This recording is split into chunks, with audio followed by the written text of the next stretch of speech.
Hey everybody, today we are going to be talking about best movie trailers. But before I get into that, I'm going to plug my website. As always, it is deepfocuslens.com. I am an artist and I do commission portraits, and I also sell prints of my work. If that is something that you're interested in, you can always go to the website below. And if you have a question about a commission or a print, you can always email me.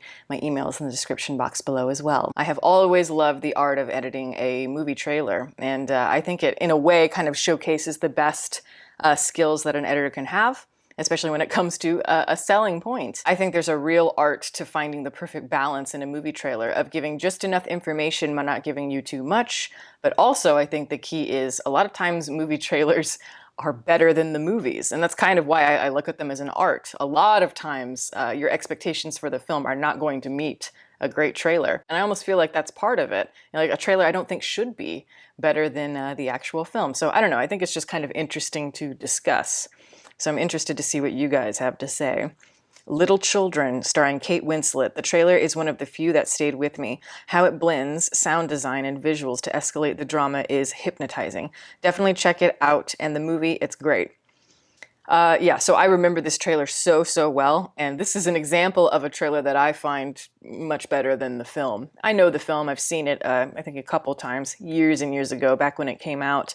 But yeah, no, it had nowhere near the haunting tension of that trailer, nor was it as unique as the trailer was. Little Children is one of those American slice of life suburban type of films, and of course a film like that back then would always be composed by like Thomas Newman or something like that. What I love about the trailer is that there is no music. It's all just using the escalating tension of a train, the sound of a train, and of course the crash of the train. And I just love that dichotomy from something that feels, you know, like anxiety inducing and almost a violent in intention. And then you have, you know, just like the suburban life, and it's cutting quickly and it's building and building. I thought it was a really powerful trailer and definitely sets itself apart. I like the trailers that, yeah, rely a little bit more on sound effects rather than music. Another trailer that I felt had that very well was A Serious Man, which all depends on like the bam of, you know, the slam of hitting the guy against the wall, and it creates the escalating tension of the trailer, the editing. Alien, 1979 is the undisputed champ. The slow fading in of the title and montage of the egg and rocky planet surface builds curiosity, then the quick montage over the sound of a siren provides a wonderful sense of dread and gives the viewer a tiny taste of the claustrophobic and grotesque cinematography. The editors captured the film's entire vibe without revealing the titular alien or any plot details, just the slogan, "In space, no one can hear you scream." Yeah, I mean, I think it would be kind of strange if I didn't mention this trailer in this particular video. And yeah, when I think about just quintessential trailer, like the quintessential trailer that I think balances all the elements really well, it has to be Alien, I think, from 1979. It's incredible how well that trailer holds up. If you haven't seen it, please look it up on YouTube.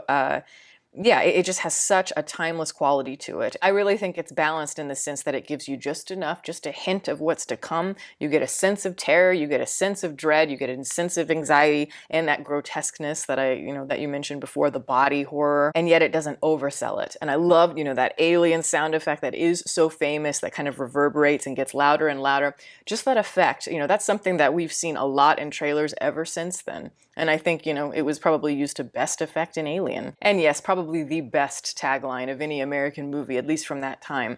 "In space, no one can hear you scream" is just, it's fabulous. Fincher had an incredible back-to-back with The Social Network and The Girl with the Dragon Tattoo. Excellent overall editing of the first and well-deployed editing technique in the second. I love Social Network a lot, but I think the trailer may be worthy of more acclaim. It really achieves the dramatic peak it wants to go to. Yeah, and I think a big part of The Social Network, why it works so well, is because a lot of it has to do with the music choice. And unfortunately, we saw a lot of that, or we saw a lot of people trying to copy that afterwards, but never to the same haunting effect. Yeah, I think Fincher is really good with music, absolutely. I think also something that separates the Social Network trailer is the opening to the trailer. It almost, I remember when I saw that in theaters for the first time, and I thought I was watching like a Google ad. You know how they used to have those ads for Google where it would show the search engine, you're just typing certain things in. The fact that it had this very interesting open, and then I realized, oh no, this is the new Fincher film, was a very interesting thing. But I do think just the use of Radiohead, Creep by Radiohead, but done by a children's choir, is so haunting and really beautiful. And of course, Radiohead, what do? They capture loneliness, the pain of this generation. I always say that, just the pain of what it feels like to exist in a world where we are so disconnected. And the Radiohead mood, the atmosphere, very cerebral in its feeling, does to me really mimic the feeling of Social Network. So yeah, absolutely spot on choice there. And yeah, you can really feel kind of that pain, that melancholia just going through the whole trailer. And that's such a, I mean, that is the key point in the entire film. So yeah, excellent. And Girl with the Dragon Tattoo, yes. I remember my boss from years ago, she just thought that was the greatest trailer ever. And the best use of Immigrant Song, but like, you know, Trent Reznor twist on it is just brilliant. That is an example of a trailer that is much better than the film. Unfortunately, I was never really a big fan of Girl with a Dragon Tattoo, but yeah, just the unrelentingness and that chilling energy you feel. And it's also very dark and relenting. I think it's fantastic. And I think because Fincher is so good with camera movement and just like, you know, shot compositions, there's a lot of great images to pull from, and they just all go right with the music. They hit the accents perfectly. So The Shining theatrical cut. Can you imagine seeing this for the first time in a theater in 1980? Even today, people would lose their minds if this trailer came out with a contemporary auteur credit like Peele or Astor. It sets the tone appropriately, morbidly, with an iconic visual that is fairly confronting, being viscerally drowned by a tsunami of blood. The music is hellish, and the icy text reveals all you need to know, the IP and some iconic name drops. Wish we saw more teaser trailers of this form. I totally agree with you. This is one of my favorite types of trailers that exists, because yes, it's so interesting that is such an iconic image. That's such a famous image in The Shining, and it is essentially the climax. It's very important. It's a big reveal. And yes, you know, we do see flashes of it leading up in the movie, but it is a moment of terror. And for that image to just be the trailer, that's it. It's like it's giving you this warning that like this is going to be a terrifying experience, an experience that you've never had before, and yet it gives you no information about it. So you feel completely in the dark. I think that is a really ironic thing and also a really interesting thing.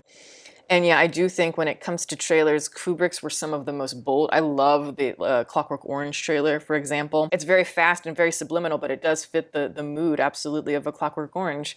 And this one too, the music is really brilliant here. You've got some like avant-garde music choice. And yeah, I agree with you. If this came out today, people would lose their minds. And we've seen all kinds of different like restoration trailers for The Shining, and even like fan trailers. And there's one that's actually really good that I saw a long time ago, but I just don't think any of them have quite been this effective. I think Titane has an incredible trailer. There is no dialogue, just imagery of the movie that barely reveals anything about the story.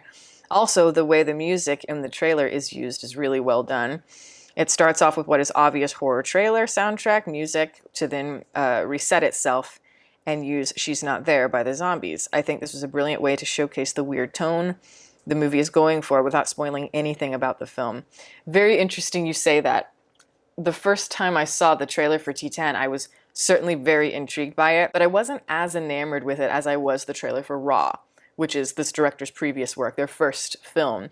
First time I saw that trailer, the Red Band trailer in particular, has to be that one. I just thought, this is awesome. This is so fantastic, and it's so grotesque. That is an example of a trailer that it feels, I remember watching it and thinking, they're giving away too much. There's no way, you know, that the movie's going to be able to live up to this, because it was like you just felt the body horror feeling really strongly watching the trailer. Like you itch your skin watching the trailer. It is very effective, very bold. You don't normally see that in movie trailers, and yet I see the movie, and the movie was so much more. Very much like, you know, the Handmaiden trailer. I just reviewed that film.